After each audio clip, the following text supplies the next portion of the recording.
My boyfriend and I are both big sports fans, but his obsession with superstitions has gotten so intense it's taking over his life, and I'm not sure I want to be with someone who puts that above everything else.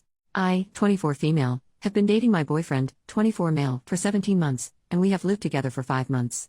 He is a wonderful guy and he treats me great and doesn't have a mean bone in his body. We get along with each other's friends and families and we have the same sense of humor and common goals and beliefs. I know we are young and I don't want to rush, but I love him and can really see a future with him. There is just one problem that I feel is getting in the way.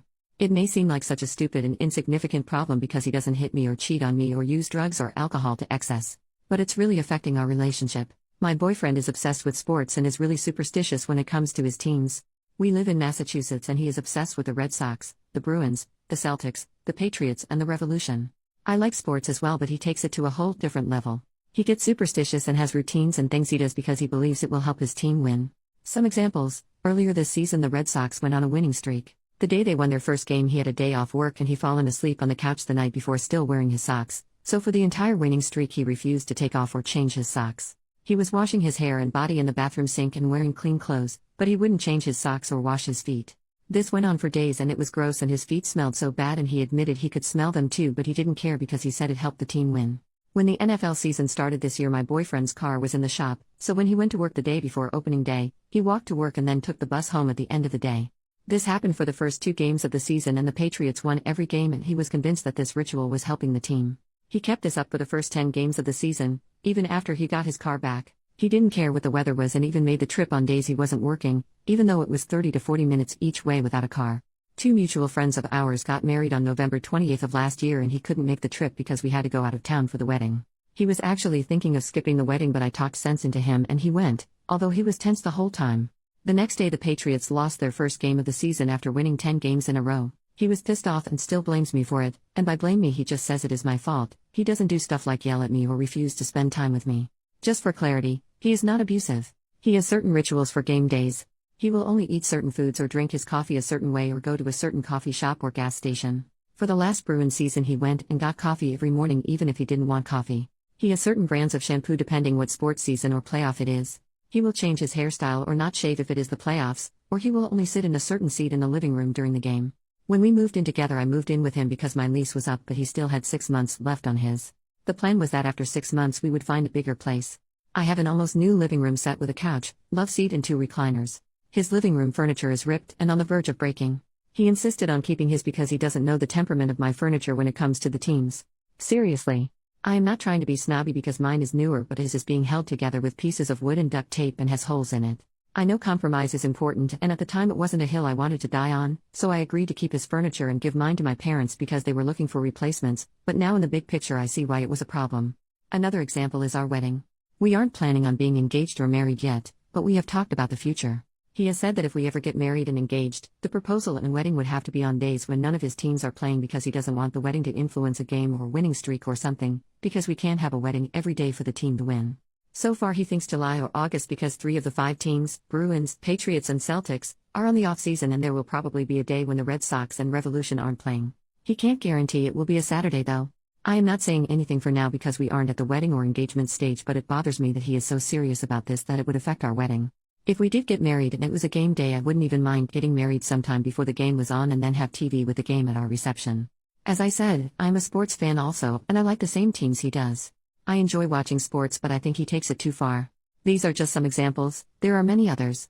I have tried talking about this and he's saying I don't understand how important all this is. As I said, he doesn't pick fights with me or yell or mope or anything and he doesn't get emotionally or physically abusive. His family members are sports fans also and they say he has always been like this. Although they don't take it as far as him and they thought he was being dumb with the walking to work so the Patriots would win. I convinced him to talk to a therapist about these compulsions and that included couples therapy where we could talk, and he agreed to go, but the therapist said he didn't have a problem and was normal, and yes, he was honest in therapy, at least when I was there. I wanted a second opinion so I picked a therapist and the same thing happened. So now he is convinced that he doesn't have a problem and I just don't understand. Like I said, he is wonderful in every other way. He is a good person, he isn't a snob to anyone and he treats me well and doesn't cheat or be abusive. He spends time with me and is attentive. And even when we debate about his sports obsession he doesn't yell or get mean. I love him very much and I can see a future for us. I enjoy watching games with him. But his obsession and superstition with sports is giving me second thoughts because while I like sports my life doesn't revolve around them.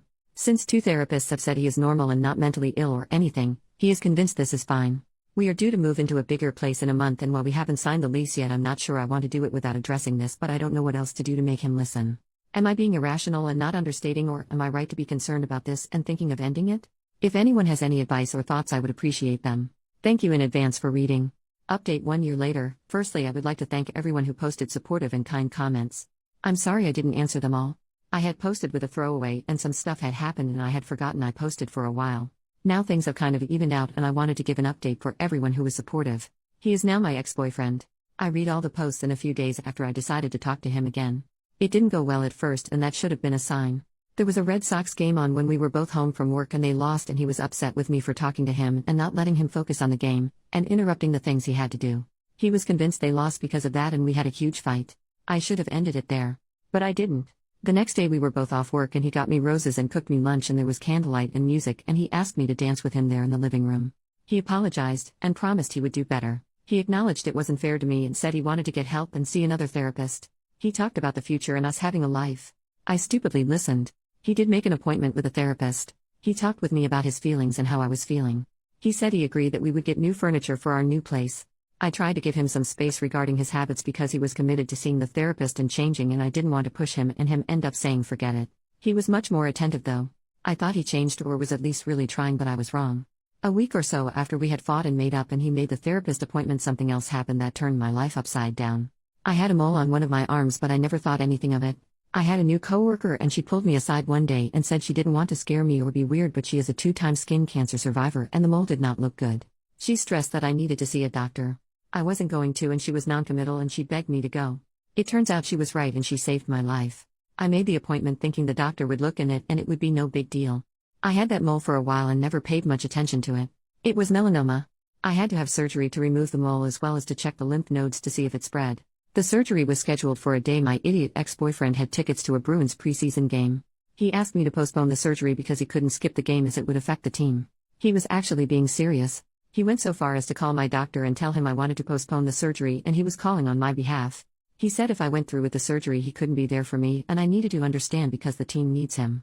Then he actually freaking told me that I could not sit in his recliner the day I was scheduled to come home from the hospital because the Pats were playing and he needed to sit there for game day. I would have to take the broken couch. I am dead serious. I broke up with him. I called a friend whose dad had a truck and we packed all my stuff and he agreed that I could crash in her spare room for as long as I needed. It was the last month on his lease and I paid the landlord the last month of rent because even though I wasn't on his lease I didn't want him to be able to say I left him high and dry. I cut all contact with him and blocked his phone number and email address. It was on the 18-month anniversary of the day we met and had our first date and the 6-month anniversary of the day we moved in together. I thank God, the universe, and whoever that I didn't sign the lease for the new place we had planned to move into together with him or combine my money with him. I had the surgery. I got so lucky. It was stage 2 and had not hit the lymph nodes yet. I had to stay in the hospital for a couple of days, but the wound was looking okay and not infected, so I was discharged to go home. The waiting was agony, and the worst thing, I also was not in the best emotional state because of what had happened with my ex. I cried when I found out it wasn't in my lymph nodes yet. The doctor said it would have hit them and spread in under a year and I would have been much worse off. So now I am hyper away of the sun. I go for skin checks every few months and I have a nasty scar. But it could have been so bad.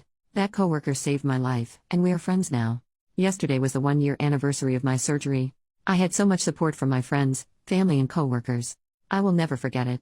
Once I recovered and went back to work, I got a small promotion.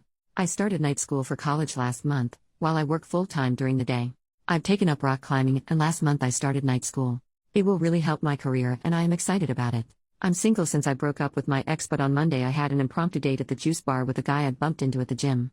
It felt good just to be social again and he seemed nice. That's my update. I want to thank everyone again.